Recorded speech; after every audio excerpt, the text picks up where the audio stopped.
more music to dance to. I just can't help myself from dancing. No, he's happy. Hi, everybody. We are here today to talk about the Eun Knit Along. This is Monica. Hello. And I'm Michelle. Monica is our awesome shop assistant. And we are very excited about the Eun Knit Along Make Along that we are doing in the Yarny Ewes right now.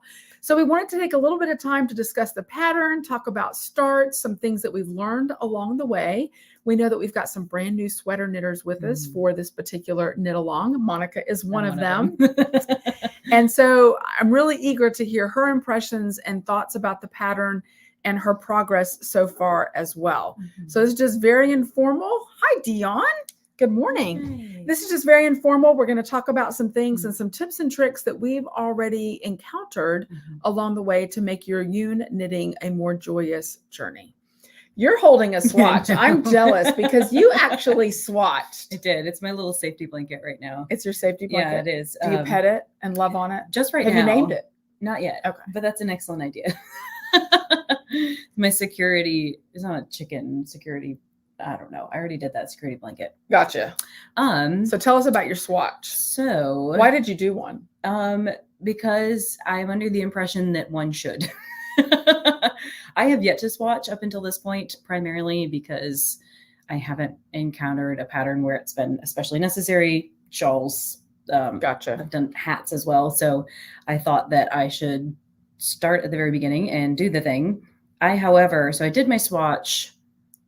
I did not wash and block it. So I half did my So you homework. half did the thing. That being said, it was a bit small. So I did go up some needles, one needle size. And for me, it was, if I'm going to be making a sweater, I want it to fit. That makes really good sense. Anybody who knows us or watches us very much know that I typically do not swatch, which has only bit me on the hind end one time. Okay. So, but here's the thing. If you elect not to swatch for your sweater, we say this all the time, you just need to be prepared to live with those consequences, and you've only got yourself to blame. So, but I'm happy and comfortable doing that. And so I did not swatch. So what? I had another thought on that too, because one of the things I was mentioning when I did swatch, but the pattern also recommended doing the rib as well, which I did not do. And I'm now feeling anxious that I am a little large in my knitting, but we'll see when I get to the next section. Okay. We'll live and learn. Yeah. So one of the things that was recommended to me by actually Mary Nielsen, one of our Yarny Ewes, was she did not do a proper swatch either. But what she did is once she began her ribbing and started to do the short rows, she actually measured at that point and then made a determination to go up in needle size. So that is not a scientific swatch. That's not the way to do a swatch, but it certainly is one indication of what you might need to do with your needles. And so that is my intention. I'm going to do that. So I'll have a pseudo swatch if that is what I'll be doing. So you've already got your right here, your neckline completed. Is that right? Yes, I have. Okay. And they do look a little different. So this is my neckline completed. Yours does look a little bit larger than mine. But even though it does, that's not to say mine is right and yours is wrong, or yours is right and mine is wrong. So we'll see how that goes. Really quickly, I just want to show the pattern. This is the Eun sweater by November Knits that we are working on as the knit along. And it's a really beautiful sweater. I love that it's really modifiable in terms of this right here. I don't intend to make mine quite so high, but I love that it's easily modifiable. And it is not a difficult pattern. One of the things that we have learned, however, with this particular pattern is you must read the pattern all the way through, make notes on it, and pay attention. And we're going to talk a little bit more about that in just a couple of minutes.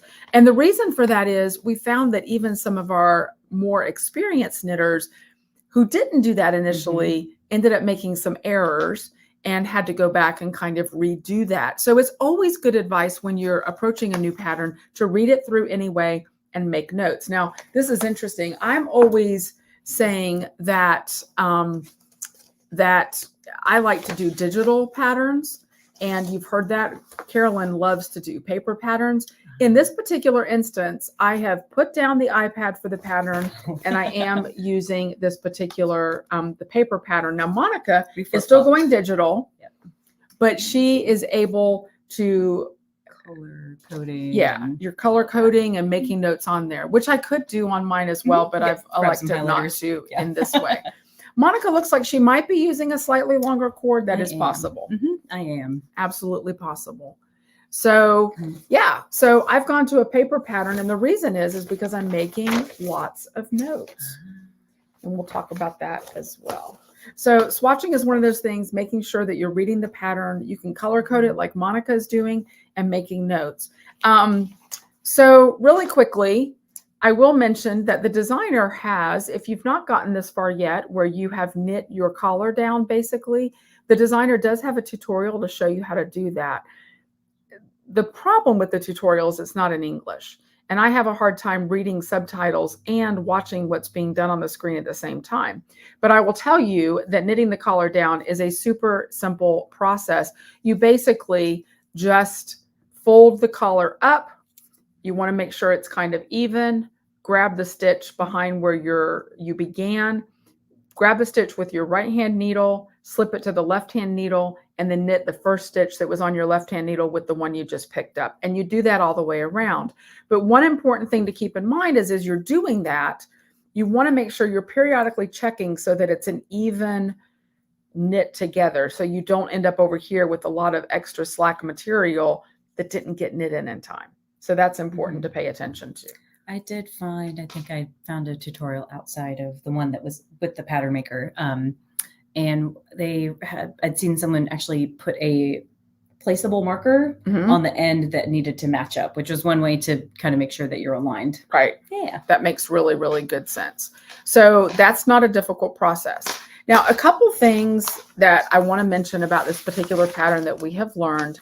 Number one, take it slow. This is not something that you want to race through. As I mentioned, you definitely want to read the pattern through, but when you begin to approach it to actually knit it, once you get down onto page 3, which is where we end up with the short rows, you want to really go slowly. Now, I have said, I think on the live before, that when I do short row sections, I typically like to do all of those in one sitting. But I've learned something about this pattern since I've taken a little more time to go through it. Your short rows are in a 4-row repeat here, including your raglan increases. So what I'm doing is I did the first set of 4-row increases and short rows. I put it down, and then I came back and I did the second set of 4-row increases as well. I've put it down. And now I'm soon going to go back and do the next set. So for my particular size, I do this 4-row section one time, and then I have to go back and repeat it 4 more times. Repeat rows 1 through 4 more times. So you can see all my scratches here. I've completed the first one. I numbered 1, 2, 3, 4. I've completed the first set, and then I scratched out number 1 because I've done the first repeat. I'll scratch out number 2 when I do the second repeat. So you know where you are. Right, exactly, exactly. The other thing that makes sense to do is that the pattern designer does a great job of giving you those raglan stitches. On page 2, she says, she gives you the raglan stitches, which is actually, your mom actually mentioned this last night at knit night. It's not really raglan stitches. Raglans are the increases, and those increases happen on the outside of the stitch markers for your raglan. We're going to talk about the stitch markers in just a minute. But the raglan increases are listed right here. Knit 1, purl 2, knit 2, purl 2, knit 1. But guess what? When you're doing short rows and you're on the back side, you knit the stitches as you see them. You don't follow that particular setup. But what you can do is what I did. You may not be able to see it. I wrote here my wrong side raglan. It's just the opposite. It's purl 1, knit 2, purl 2, knit 2, purl 1. So it's a good idea to write that down so that you can refer to that easily without necessarily having to read your stitches, because yours are not too difficult to read. I was gonna say, yeah, I don't have as much marling on account of I chose the same colorway in both the are a little fuzzy. With the and- bronze. Yeah. So with mine, it's a darker yarn and it's a little more difficult, a little more challenging to read the stitches. Mhm. So I find that just having that written out is very helpful so that you don't have to kind of do the guesswork while you're working on that. So that's another area that's really, really important. And then your tools. You want to talk about the tools real quick? I will say, as someone who is sort of coming back to knitting and now going to something that's a new project for me, so a sweater for the first time, I went through the process of having to find every little tiny thing in the various bags, boxes, and locations in my house. So I would definitely recommend, as you're reading that pattern, also going through and sorting out what items that you do need ahead of time as well. So you're not getting to a section and then going, oh, I need this, or I need this other little goodie. I will say that colored stitch markers for me have been very helpful. That was sort of a recent discovery for me, in that it just helps my little brain go, oh, this is what we're doing now. You can color code it. And that is really, really important. The whole idea of having your stitch markers set up properly. What you're going to want to do, and I can show you here, and I'll tell you, I didn't do this the first time I knit this, and then I started slipping my stitches to reapply stitch markers in the right way, and even then I got confused. So our ladies last night helped me out a little bit. What's a good idea to do is around your raglan stitches, have color-coded or same stitch markers. They don't have to be color-coded. I ran out of color-coded stitch markers. So over here, I actually have two of our teacup sets, two of our teacup stitch markers, but inside matching stitches, inside matching stitch markers are my raglan stitches. And remember that it's on the either side, the outside of those stitch markers is where your make one lefts and make one rights are going to occur. Never inside the stitch markers. Inside the stitch markers is always 8 stitches. Absolutely. If you've increased and you've got 9 or 10, you've done it wrong. They're always on the outside. Yep. Super important to remember. The other thing to keep in mind is that your beginning of round stitch marker is actually the midpoint of the back of the sweater. And eventually you're not even going to need that marker, but to begin with, you do need it because you're going to be, when you're working on your short rows, going back and forth to that midline.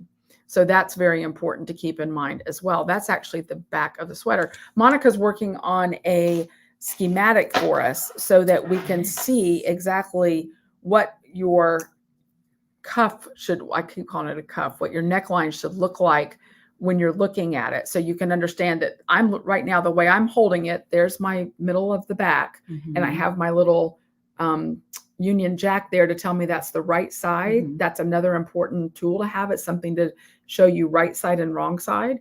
So it's right there. So as I'm looking at it, I'm looking at the back of my neckline right now, and I've got raglans here between my orange stitch markers, here between my green stitch markers. Then I have sleeves. Then I have raglans again here between my pink stitch markers and my teacup stitch markers. And then I have the front of the sweater. So once you understand the way it's set up, it becomes much easier to manage. That was definitely a big shift for me. Once I got those stitch markers in, it definitely helped my conception of what the piece looked like. Do you mind if I go? No, I went a little further. So I actually coordinated how I had the pattern sections highlighted in my pattern to the colored stitch markers. So smart. Whatever I can do to make it a little easier on myself. So, you know, I'm saying this and I don't actually know where I am on my sweater right now. So I don't want to speak incorrectly. That's excellent. Do you mind if I take a peek at what's sure. what? It was like Jeopardy music right here. So it's really important to make sure that you do know where you're at, and those stitch markers will help you to do that for sure. And again, having something that tells you the right side and wrong side, because that makes a difference on how you do your raglan or your rib stitches in between the stitch markers, as well as your make one lefts and your make one rights. And we're going to talk about that in just a moment. Any luck? I probably did. I think I might have lost my center back marker. Uh-oh. You've lost your center back marker. Okay, we're going to have fun with that later. Yeah, we will. I know what everything else is, though. We'll figure it out for sure. Okay. So another thing to keep in mind is, because when you're working your short rows, you're working on the right side and the wrong side. You're essentially working flat, right? So you're not working in the round on that section just to add that additional space there. that means that your make one lefts and your make one rights are done slightly differently.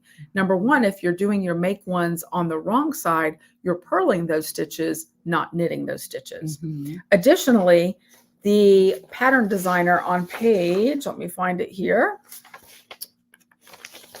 This is where you really want to read the pattern. Here we go. Yeah. Page 2.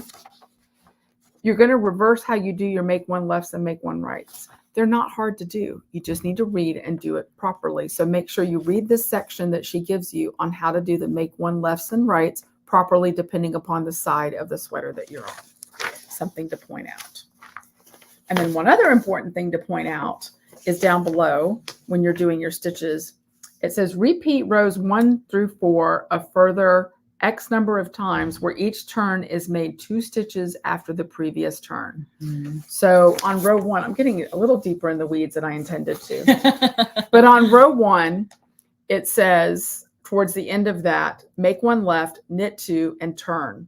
The second time you do row 1, you're going to make one left, knit 4, and turn. So that's important to keep in mind. Again, reading through and making notes that you need to do it. It's not a hard pattern, but you do have to pay attention. It's funny you say that because I went through, my mom is also a Yarny Ewe. So as I was going through the pattern and each little section, I would read a sentence and go, what the heck is that? And then read 2 more sentences and understand it. So in going through the entire pattern, you're going to catch some of those things. Absolutely. And I'll admit, I was very nervous about some of this. I was very grateful to see Cindy, your mom, and Mary walk in last night because they helped me out with it. And so I'm feeling really confident now. I've already done more of it. It's not hard to do. It's actually, I'm finding the short row sections fun, actually. So once you kind of get in the rhythm of it, it's not difficult. Keep in mind, there are loads of videos on YouTube about how to do German short rows. They're the easiest short row out there, in my opinion, of the ones I've experienced anyway. German short rows, and like you mentioned, knitting the collar together, you know, folding it and knitting it. There are other tutorials out there. We are going to get through this sweater, and it's going to be absolutely beautiful when we do. Do you mind if I throw in one more thing? Yeah, sure. Something that I'm going to endeavor to do more often is to, if there is a new technique to myself, setting up a little swatch, or I basically took sort of the conditions of the pattern and reduced them and worked through that little raglan section of the increases to get a little practice. If you're feeling, I think she is hidden. I can pop. Oh, she's hidden. Okay. She's over there. She's over there. That being said, I think in general, that's a nice way where if you're feeling anxious about doing it on your finished project, or being worried that you're going to have to go back, if you practice it outside of the pattern, scrap yarn, it can give you that confidence, and you can then move to your pattern. Super good idea. I love it. That makes perfect sense. And you don't have the anxiety that comes from working on your finished product. Like, or I have to take this out. I don't want to work the yarn too much. Or with holding 2 strands of yarn together, right? So if you're working with just like maybe a single strand of something, then you don't have to worry about catching that second strand at the same time. And it does help you to develop the confidence. Absolutely. That's a really good tip. Really good tip.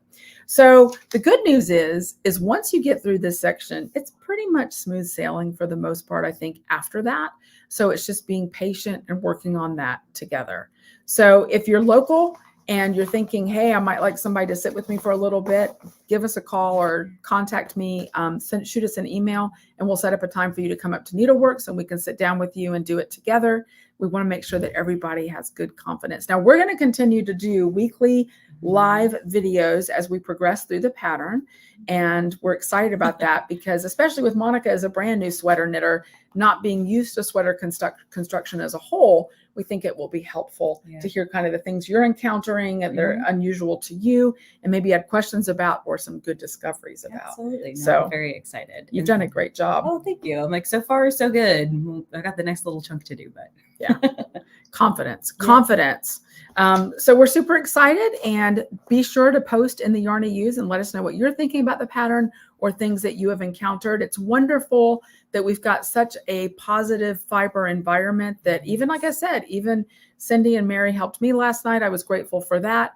And it's interesting how it can kind of all come into focus once you sit down and have somebody kind of illuminating some of the details that are difficult to understand. Yes. But we're super excited about it. So thank you so much for being here. We hope this has been somewhat helpful to you. And we look forward to, of course, seeing you in the Yarny Ewes. Take care. Absolutely. Bye-bye. Bye.